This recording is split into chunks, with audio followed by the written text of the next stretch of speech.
I was still mid-sentence when he slammed the door shut. The sound echoed through the hallway like a gunshot. I stood there in my socks, holding my phone and a grocery bag filled with ingredients for the dinner I'd planned to cook for us. He clicked the lock. Slow, deliberate, final. Then he said, loud enough for Mrs. Patterson next door to hear, "Maybe this will teach you some respect." And just like that, I wasn't his daughter anymore. I was a problem, to be discarded on the front porch like yesterday's newspaper. I stared at the peeling paint on the door, waiting for the click of the lock turning back, for his heavy footsteps returning, for the door to swing open with his sheepish grin and a muttered, "Get inside before you catch cold." But the house stayed silent. The porch light flickered once, then went dark. My breath made small clouds in the November air. I set the grocery bag down and pulled out my phone, thumbs shaking as I typed a message I never thought I'd send. "Can I stay with you tonight?" I stared at that door for 17 minutes. I know because I checked my phone obsessively, watching the numbers change while I waited for him to open it again. To say he was kidding, to explain that this was just another one of his dramatic moments that would blow over by morning. But minutes passed, then 10, then 15. I picked up the black trash bag he'd thrown out after me. It held 3 days of laundry, a broken phone charger, and the book I'd been reading before everything exploded. My entire life, reduced to items that could fit in a garbage bag. I walked down our quiet street until I hit the streetlight at the corner. The same one I used to swing around as a kid, pretending I was brave enough for anything. I sat down on the curb under its yellow glow. That's where it finally hit me. He really meant it. The girl who used to race home after school to tell him about her day was sitting alone on a sidewalk at 9 p.m. And somewhere behind me, he was probably already asleep, door locked tight. My name is Lana, and I was the quiet one, the good kid, the daughter who never missed curfew, never talked back, never gave him reasons to worry. If my dad was a storm, I was the silence that followed it. I cleaned up the mess, I absorbed the noise, I made everything calm again. The golden child was my brother Jake, 18 months older and bulletproof in ways I never understood. He got caught with weed in his backpack junior year. Dad laughed and said, "Boys will be boys." He crashed Dad's car into a mailbox. Dad said, "Accidents happen." I got a tone in my voice once during dinner and ended up on a sidewalk. Jake was the son who could do no wrong. I was the daughter who could do nothing right. For 19 years, I believed that was just how families worked. Some kids were stars. Some were satellites. I orbited quietly, grateful for any light that reached me. But sitting under that streetlight, I realized something I'd never let myself think before. Maybe the problem wasn't that I wasn't good enough. Maybe the problem was that nothing I did would ever be enough. It wasn't the first time he threatened to kick me out. He'd been saying it like a punchline since I turned 16. "Keep it up and you're gone." Over dishes left in the sink. Over missing curfew by 10 minutes. Over looking annoyed when he criticized my college choices. The threat hung over everything like weather you learn to live with. But this time felt different. This time, I'd made the mistake of defending myself. He'd been ranting about my attitude for 20 minutes, listing every small thing I'd done wrong in the past week. When he said I was ungrateful for everything he'd sacrificed, something inside me finally cracked. I said, quiet as anything, "I work 2 jobs and pay for my own food. What am I supposed to be grateful for?" That's when his face changed. When the familiar anger turned into something colder. "Excuse me," he'd said. "Did you just disrespect me in my own house?" I guess I didn't flinch fast enough, didn't apologize fast enough, didn't disappear fast enough. And he followed through. Aunt Kim called me 2 days later. I was folding my friend Maya's laundry, trying to earn the right to sleep on her couch for another night. "Your dad's really worried about you," she said, her voice soft with concern. "He says you just stormed out without warning. He's been calling around trying to find you." I stopped folding. "Did he tell you he locked me out and threw my stuff in a trash bag?" The pause stretched long enough for me to count my heartbeats. "No," she said slowly. "He said you got angry and stormed out in a rage. Said you've been acting out for weeks." I laughed. Actually laughed. Because of course that's the story he told. Kim, I stood on his porch for almost 20 minutes, waiting for him to let me back in. My phone has 17 missed calls to him from that night. Another pause. Then Lana, honey, can you come over? I think we need to talk. That's when I realized I had my first ally. Someone who was finally willing to hear my version of the truth. I slept on a deflated beanbag in Maya's basement for the first week. No mattress, no pillow, just a lumpy bag of foam pellets and a folded hoodie that smelled like her little brother's cologne. I didn't complain. Didn't cry where anyone could see me. I worked the opening shift at the cafe like nothing had changed, arriving at 5:30 a.m. with my uniform pressed and my smile in place. Nobody at work knew. Not even my manager Carla, who always asked how everyone was doing. I told myself I was being strong, independent, that I was proving I didn't need him. But late at night, when Maya's family was asleep and the basement was dark and cold, I'd stare at the ceiling and whisper, "Don't give him the satisfaction of breaking down." Some nights I'd pull out my phone and start typing messages I'd never send. Apologies for things I didn't do. Promises to be better, quieter, smaller. Anything to go home. Then I'd delete them and remind myself, a real home doesn't require you to shrink. 3 weeks in, he texted me one sentence, "Ready to apologize yet?" Not, "How are you doing?" Not, "Are you safe?" Not, "I miss you," or "Let's talk," or even, "I was wrong." Just that.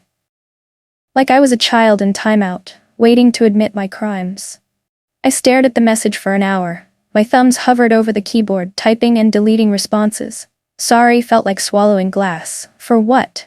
Felt like starting a war I couldn't win. So I left it on read. I think that's when the power started to shift. When I stopped being the daughter desperately knocking on his door and became the person who had her own door to guard. He sent 2 more messages that day. "Don't ignore me." Then, "You're making a mistake." I left those on read too. For the first time in my life, my silence wasn't submission. It was choice, and it felt like breathing after holding my breath for 19 years. The message status stayed at red for days. I imagine him checking his phone, waiting for my response, growing angrier with each passing hour. Good. Let him wait. I wasn't supposed to hear the conversation. But I walked into Cousin Riley's house early for what I thought was just dinner. And there was Dad's voice crackling through the speakerphone in the kitchen. "She's got issues, you know? Mental issues, always has. You know how she is, emotional, disrespectful, thinks the world owes her something." I froze in the doorway, grocery bag still in my hand. Riley was nodding along, making sympathetic sounds. "That's tough, Uncle Mark. Teenagers, right?" "She's not a teenager anymore," Dad continued. "She's 19 and acting like a spoiled brat. I tried tough love and now she's playing victim, probably telling people I'm some kind of monster." My hand started shaking. Not from hurt, from clarity. He wasn't worried about me. He was managing the story, making sure everyone knew that whatever happened, it was my fault. That I was the problem child who couldn't be reasoned with. I backed out of the house quietly and sat in my car, hands gripping the steering wheel. That's when I started writing everything down. My journal became a war record. Every lie he told, logged with dates and witnesses. Every time someone said he's just worried about you, screenshot saved. Every text message, every voicemail, every secondhand comment that made its way back to me. I bought a small notebook and filled it with facts. November 15th, kicked out at 8:47 p.m. after defending myself. November 18, first text asking if I'm ready to apologize. November 20, told Aunt Kim I stormed out in a rage. November 23, told Riley I have mental issues. The evidence grew. Screenshots organized by date. Voice recordings when family members repeated his version of events to me. A folder on my phone labeled simply, "Truth." I didn't know what I was building yet. I just knew that his words were powerful, and they were reshaping reality around me. People were starting to look at me differently, speak to me carefully, like I might explode at any moment. So I built my own reality. One fact at a time. Jake got a new car while I was sleeping in Maya's garage. He posted it on Instagram with a grinning selfie. "Thanks, Dad. Best early graduation gift ever." A $5,000 Honda. Pearl white with leather seats. I hadn't eaten a full meal in 2 days because my cafe wages barely covered gas and the occasional coffee shop sandwich. I stared at the photo for a long time. Jake looked so happy, so secure. So certain that love was unconditional and gifts came easy. That was when I stopped thinking this was a misunderstanding. It wasn't a phase Dad was going through, or a lesson he was trying to teach me. It was a decision, a choice about which child mattered. He had money for cars, but not for conversations. Money for rewards, but not for reconciliation. I screenshotted Jake's post and added it to my folder. Evidence that this wasn't about money or tough times or teaching me responsibility. This was about love. And who deserved it? He called my boss out of nowhere. I was refilling the pastry case when Carla pulled me into her cramped office, looking confused and concerned. "Your dad called?"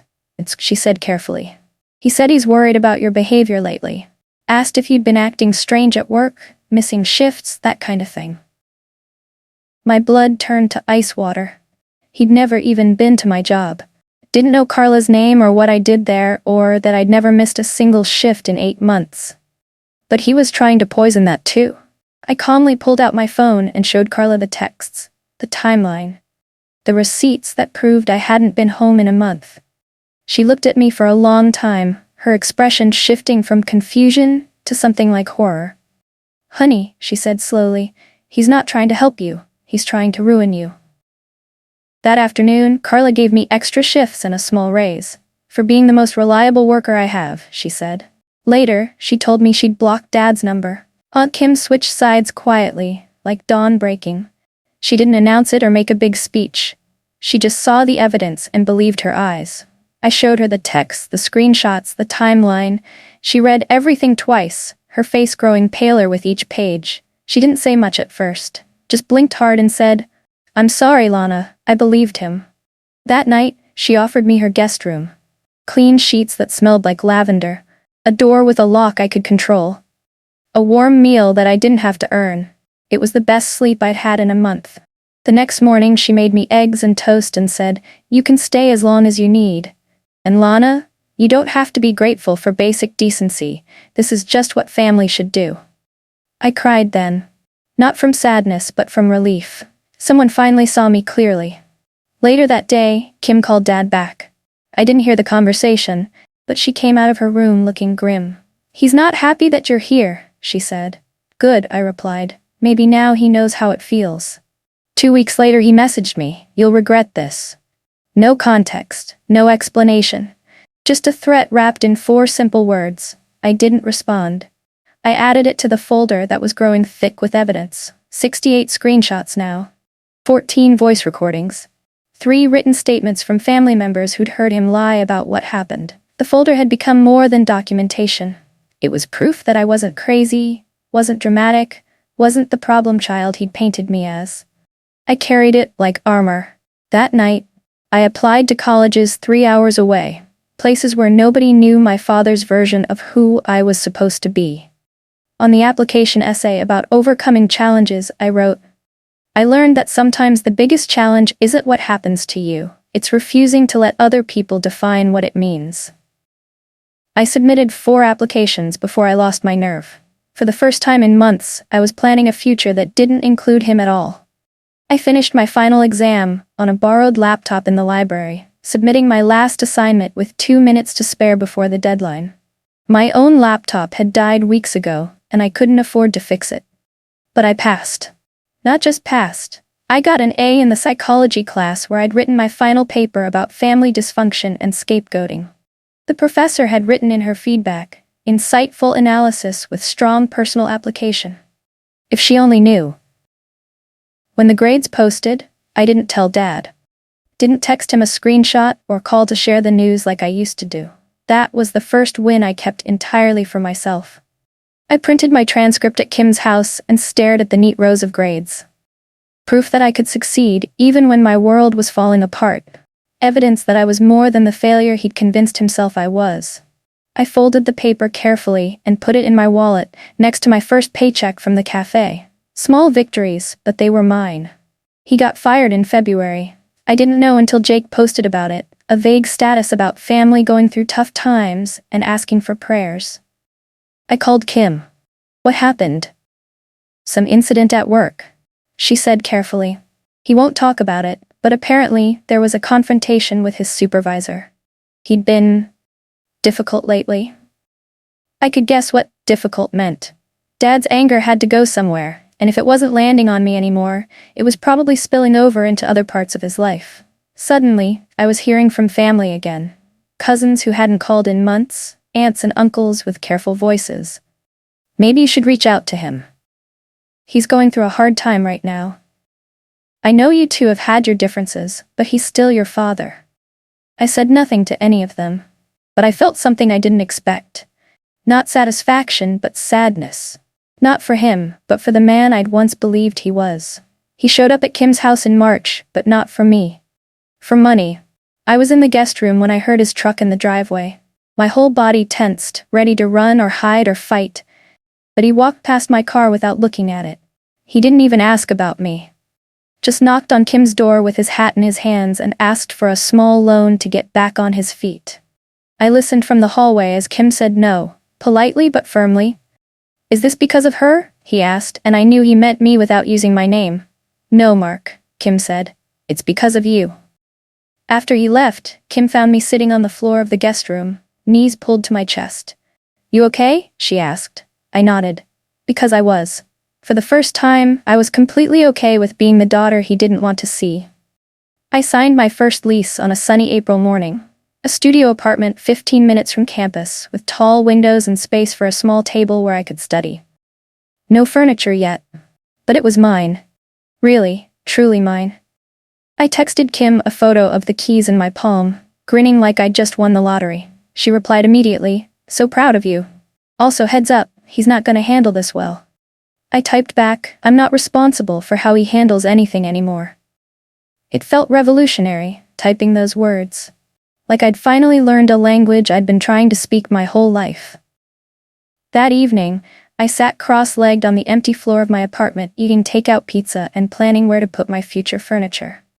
For the first time in months, the silence felt peaceful instead of frightening. Jake messaged me a few days after I moved in. Dad's been sleeping in his car. I stared at the text, waiting for the guilt to hit. Waiting for the voice in my head that would tell me to fix this, to apologize, to save him from the consequences of his own choices. Instead, I felt nothing. I hope he figures something out, I replied. Jake shot back immediately. You really hate him, don't you? I thought about it for a long time before answering. No, I finally typed. I just finally love myself more. Jake didn't respond to that. Later that day, he sent me a photo. Dad's truck parked behind the 7-Eleven, a pillow visible in the front seat. I deleted the photo without saving it. Whatever story that picture was supposed to tell, I wasn't interested in reading it anymore. 3 months to the day after he'd locked me out, Dad showed up at my door. I saw him through the peephole first. Same blue work shirt, same stubbled face, but something fundamental had changed. He looked smaller, thinner. His eyes were hollow in a way that made him look older than his 53 years. He didn't knock right away, just stood there on my welcome mat, shifting his weight from foot to foot like a nervous kid. When he finally knocked, it was soft. Tentative. Nothing like the confident banging he used to do on my childhood bedroom door. I opened the door just wide enough to step outside, then closed it behind me. I didn't invite him in. Didn't ask questions, didn't make it easier for him. We stood there in silence for a full minute. Finally he said, I didn't know where else to go. His voice was smaller than I remembered. Defeated in a way that once would have broken my heart. Now it just was. I let the silence speak first. Let it stretch between us until he had to fill it. I've been thinking, he started, then stopped. Started again. Maybe we could, maybe I could. He couldn't finish the sentence. I waited. I just thought maybe we could talk, he finally said. About what? I asked. He looked surprised, like he'd expected me to leap into his arms or immediately forgive him or at least invite him inside. About us. About family. About things. Things, I repeated. Like the fact that you threw me out for defending myself? Or the fact that you told everyone I was mentally unstable? Or the fact that you called my boss to try to get me fired? His face went pale. He hadn't expected me to know about that last part. Lana, you never meant to get caught, I said quietly. Then I turned around and walked back inside. He looked smaller than I remembered. Diminished somehow, like someone had let half the air out of him. After everything I did for you, he started. Exactly, I said. He blinked, confused. What? After everything you did for me, I repeated. The roof over my head that came with conditions, the food that came with criticism, the love that came with a list of ways I could lose it. His mouth opened and closed like a fish. You think you're better than me now? He asked. It was the same question he'd been asking my whole life. The one designed to make me smaller, apologetic, grateful for whatever scraps of affection he threw my way. No, I said. I think I'm safer without you. His face crumpled. I walked inside and closed the door. Not slammed, just closed, quiet and final. Through the window, I watched him sit down on my porch steps. He sat on my porch all night. I watched from my window as the sun set and the streetlights came on. He didn't knock again, didn't call my name or demand to be let in, just sat there with his head in his hands.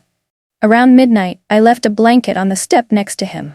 Not for him, for the girl I used to be, the one who would have spent all night worrying that he was cold. When I woke up the next morning, he was gone. The blanket was folded neatly by my door. I made coffee in my quiet kitchen and sat by the window, watching the morning light fill my apartment. My phone buzzed. A message from Kim. Your dad told everyone you turned him away.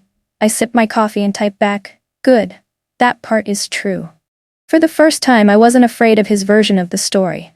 Because I finally had my own version, and it was stronger. 3 months ago, I stood freezing on his doorstep, holding a trash bag and begging to be let back into a home that had never really been safe. Now he was on mine, and the roles had completely reversed. But I wasn't angry anymore. I wasn't broken or desperate or afraid. I wasn't even cold. I just wasn't his anymore. I belonged to myself now, to the apartment I'd earned, the life I'd built, the peace I'd fought for. He could sit on my porch forever if he wanted, but he couldn't reach me anymore. I had learned the difference between love and control, between family and obligation, between forgiveness and surrender. And I chose myself. Every single time.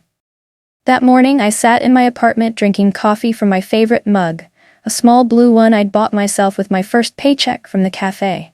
I looked around at what I'd built, my diploma, finally framed and hanging on the wall, my lease agreement, my small bookshelf filled with psychology textbooks and novels I actually wanted to read. Everything in this space belonged to me because I'd chosen it, earned it, or needed it. Nothing was there because someone else thought I should be grateful for it. My phone buzzed with messages from family members who'd heard about Dad's visit, the usual chorus of, give him another chance, and he's trying, and family is family. I turned off my phone and finished my coffee in blessed silence. Later, I'd respond to the people who mattered. But right now, I was done being anyone's project or problem or disappointment. I was just Lana. And that was enough. If someone had told me 6 months ago that I'd be sitting in my own apartment, completely unbothered by my father's pain, I would have thought they were describing a monster.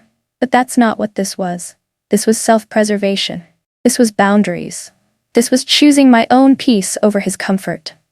He'd taught me that love was conditional, that home was something you could lose with one wrong word, that family meant absorbing other people's anger until you forgot what your own feelings looked like. I'd finally unlearned all of it. He froze when I wouldn't let him back in. But I didn't. I just wasn't his daughter anymore in the way he'd defined it. I was my own person now, and for the first time in my life, that felt like more than enough.